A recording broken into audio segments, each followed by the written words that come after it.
నమస్కారం, welcome to I dream యాత్ర with Gayatri tours and travels.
నమస్కారం, వెల్కమ్ టు ఐ డ్రీమ్. నేను మీ విజిత. ప్రస్తుతం నేనున్నాను నేపాల్లోని మనోకామనా అమ్మవారి దగ్గరలో ఉన్నాను. అయితే మనం నేపాల్ యాత్ర మొదలుపెట్టిన దగ్గర నుంచి రకరకాల క్షేత్రాలు దర్శనం చేసుకుంటున్నాము. ఇక్కడ లైఫ్ స్టైల్ కానివ్వండి, ఇక్కడ ఫుడ్ కానివ్వండి, ప్రతి ఒక్కటి కూడా ఏ క్షేత్రం దర్శించుకున్న ఆ క్షేత్ర మహిమను అన్నింటినీ కూడా మనం సవివరంగా తెలుసుకుంటున్నాము. అయితే ప్రస్తుతం నేనున్నాను మనోకామనా అమ్మవారి దగ్గర. మనోకామనా అమ్మవారి దగ్గరికి వెళ్ళాలి అనంటే సాధారణంగా మనం ఏ ఆలయానికి వెళ్ళాలన్నా కూడా బై రోడ్ వెళ్తాము, ఘాట్ రోడ్లో వెళ్తాము, ఇలాంటి క్షేత్రాలకు వెళ్ళాలంటే. కానీ ఇక్కడ ప్రత్యేకించి అమ్మవారి దగ్గరికి వెళ్ళాలి కొండపైకి అనంటే ఖచ్చితంగా మనము ఎలక్ట్రిక్ రోప్ వేలోనే వెళ్ళాల్సిందే. ఒక్కొక్క దాంట్లో ఒక 4 నుంచి 5 మందిని పంపిస్తూ ఉంటారు. ఈ రోప్ వే టైమింగ్స్ కూడా ఈవినింగ్ 5కి క్లోజ్ అయిపోతాయి. అయితే ఇప్పుడు మనం కూడా ఈ రోప్ వేలోనే వెళ్ళి అమ్మవారి దర్శనం చేసుకొని నాతో పాటు మీ అందరికీ కూడా అమ్మవారి ఆశీస్సులు ఉండాలని కోరుకుంటూ మీ అందరికీ అమ్మవారి దర్శనం చేపిద్దాం అనుకుంటున్నాను. మీరందరూ కూడా నాతో పాటు.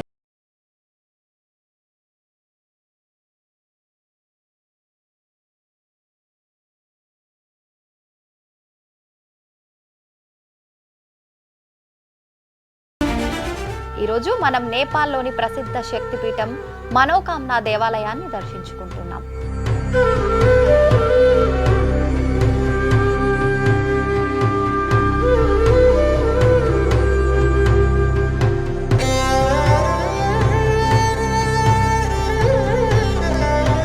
మనోకామన అనే పేరులో మన అంటే హృదయం, కామన అంటే కోరిక అని అర్థం. మనసారా కోరుకున్న కోరికలు ఇక్కడ నెరవేరుతాయని భక్తుల నమ్మకం. ఇది గోర్ఖా జిల్లాలో సముద్ర మట్టానికి 1302 మీటర్ల ఎత్తులో ఉంది. ఇక్కడ అమ్మవారు పార్వతీదేవి అవతారమైన భగవతీదేవిగా కొలువై ఉంటారు. ఈ ఆలయం చుట్టూ మంచుతో కప్పబడిన అన్నపూర్ణ, లంజుంగ్, మనస్లు పర్వతాలు కనిపిస్తాయి. కాఠ్మండు నుంచి ఇది సుమారు 106 కిలోమీటర్లు, పోఖ్రా నుంచి 94 కిలోమీటర్ల దూరంలో ఉంది.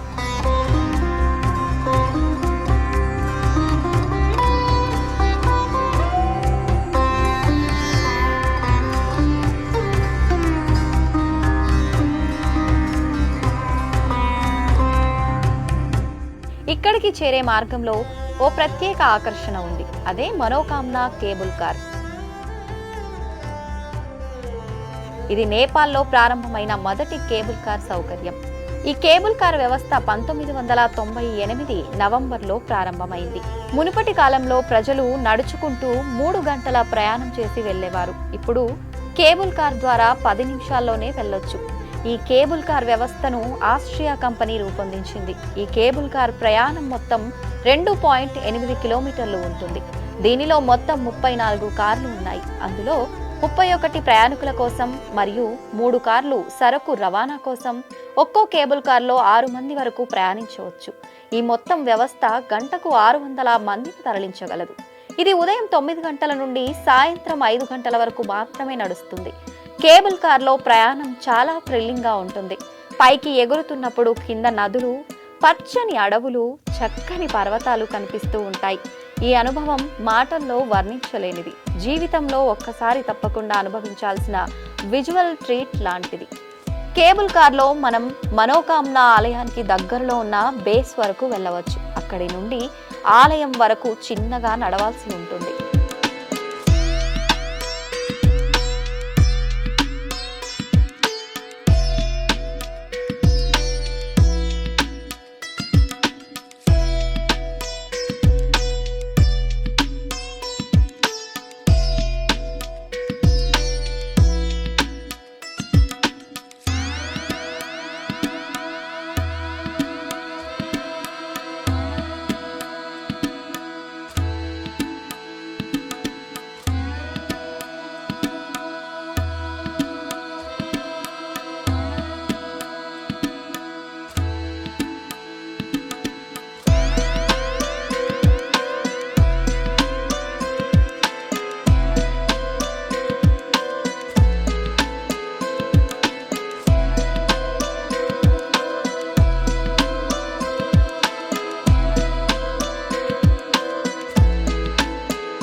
ఆ నడకదారిలో అలాగే దేవాలయం చుట్టూ ప్రదేశాలలో మీకు స్థానిక రెస్టారెంట్లు, గిఫ్ట్ షాప్స్ కనిపిస్తాయి.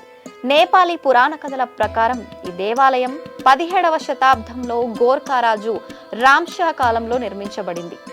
రాజు రామ్షా భార్య లీలావతీ దేవిని ఆ కాలంలో దేవతామూర్తిగా భావించేవారు. ఆమెకు ఉన్న దివ్య శక్తులను లక్ష్మణ్ తాపా అనే సాధువు మొదటగా గుర్తించినట్లు చెబుతారు. ఇదిలా ఉండగా ఒకరోజు రాజ్ రామ్షా గారికి కలలో తన భార్య లీలావతీ దేవి మనోకామనా దేవిగా కనిపిస్తుంది. ఆమెతో పాటు లక్ష్మణ్ తాపా కూడా సింహ రూపంలో కనిపిస్తాడు. ఈ అనుభవం చెప్పిన తర్వాత రాజు అనూహ్యంగా మరణిస్తాడు. ఆ కాలంలో హిందూ సాంప్రదాయంలో సతీ సహగమనం ప్రబలంగా ఉండేది. ఆ ప్రకారం రాణి తన భర్త మృతదేహంపై ఆత్మత్యాగం చేసుకుంది. ఇలా సతీ సహగమనం చేసే ముందు ఆమె తన భక్తుడు లఖన్ తాపా గారితో నన్ను మళ్ళీ చూడవచ్చు, నేను మళ్ళీ ఒక రూపంలో వస్తాను అని చెప్పిందట. అలా చెప్పిన 6 నెలల తర్వాత ఒక రైతు పొలంలో పనిచేస్తూ ఉండగా ఓ రాయిని కొట్టగానే రాయి నుంచి రక్తం మరియు పాల మిశ్రమం లాగా వచ్చిందట. ఆ వార్త లఖన్ తాపా వరకు చేరింది. ఆయన అక్కడికి వచ్చి తంత్ర మంత్ర పూజలు చేసి ఆ ప్రవాహాన్ని ఆపారు. ఆ తరువాత అక్కడే ఒక చిన్న ఆలయం నిర్మించారు. అదే మనోకామనా ఆలయంగా ఆ రోజు నుండి భక్తుల కోరికలను తీర్చే స్థలంగా మారింది. ఆనాటి నుండి ఇక్కడ అర్చకులుగా లఖన్ తాపా మగర్ వంశానికి చెందిన వారే అయి ఉండాలి అనే నిబంధన కూడా ఉంది. ప్రతి ఏడాది వేలాది మంది భక్తులు ఇక్కడకు వస్తారు. కొందరు జంటలుగా దీర్ఘకాలం కలిసి ఉండాలని, కొందరు విద్యార్థులు విజయవంతమైన విద్య కోసం, మరికొందరు వ్యాపారంలో విజయం కోసం కోరి వస్తారు. ఇది ట్రెక్కింగ్ ప్రేమికులకు కూడా చాలా ఇష్టమైన ప్రదేశం. మనోకామనా దేవాలయాన్ని సందర్శించడం ఒక అద్భుతమైన అనుభవం. తప్పకుండా ఇక్కడికి ఒక్కసారి రావాలని కోరుకుంటూ మీ మనస్సులోని కోరికలను కూడా ఆ అమ్మవారు తీర్చాలని ఆశిస్తూ మరొక యాత్రా విశేషాలతో మళ్ళీ కలుద్దాం. ధన్యవాదాలు.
ప్రస్తుతం నేనైతే రోప్వే కేబుల్ కార్ లో ఉన్నానండి. మనోకామన అమ్మవారి దర్శనం అయిపోయిన అనంతరం నేనైతే కేబుల్ కార్ లో కిందకి వెళ్తున్నాను. ప్రపంచంలోనే అతిపెద్ద రోప్వేలలో ఇది ఒక స్థానంలో ఉంది అని చెప్తూ ఉంటారు. సుమారుగా 5 కిలోమీటర్ల పాటు ఈ రోప్వే కేబుల్ కార్ లో మనమైతే జర్నీ చేస్తాము అమ్మవారి దర్శనం చేసుకోవటానికి. ఈ రూట్ కాకుండా పక్కన మనకు ఇంకొక రూట్ కూడా బై రోడ్డు వెళ్లే రూట్ కూడా ఉందంట. అది ఘాట్ రోడ్ లాగా ఉంటుంది, కొంచెం ఎక్కువ సమయం పడుతుంది అని చెప్పి అంటున్నారు. చాలా మంది రోప్వే అనగానే రిస్క్ ఎక్కువగా ఉంటుందేమో, అమ్మో పైనుంచి చూస్తే మా కళ్ళు తిరుగుతాయి అని చెప్పి ఇట్లా భయపడి దీన్ని స్కిప్ చేద్దామని చూస్తారండి. అలా ఎవ్వరు కూడా స్కిప్ చేయొద్దు. సాధారణంగా నాకు కూడా చాలా భయం ఇట్లా హైట్ నుంచి కిందికి చూడాలంటే, కానీ అంత భయం అయితే ఏం అనిపిస్తలేదు నాకైతే. చాలా హ్యాపీగా అనిపిస్తుంది. అసలు వెళ్తున్న ఫీలింగ్ ఇంత హైట్ నుంచి వెళ్తున్నానా అనే ఒక భయము, ఆ ఫీలింగ్ అయితే నాకు ఎక్కడా అనిపించట్లేదు. చూస్తుంటే మనం కిందకి చూసినా పైకి చూసినా 7 కొండల మధ్యలో ఈ అమ్మవారి టెంపుల్ ఉంటుంది కాబట్టి మనం ఈ కేబుల్ కార్ లోంచి ఎటువైపు చూసినా కూడా చాలా చక్కగా ప్రకృతి చాలా అందంగా కనిపిస్తోంది. మీరు గనక మనోకామన అమ్మవారి దర్శనానికి వస్తే ఖచ్చితంగా ఈ కేబుల్ కార్ లోనే జర్నీ చేయండి, అమ్మవారి దర్శనం చేసుకోండి. నమస్తే.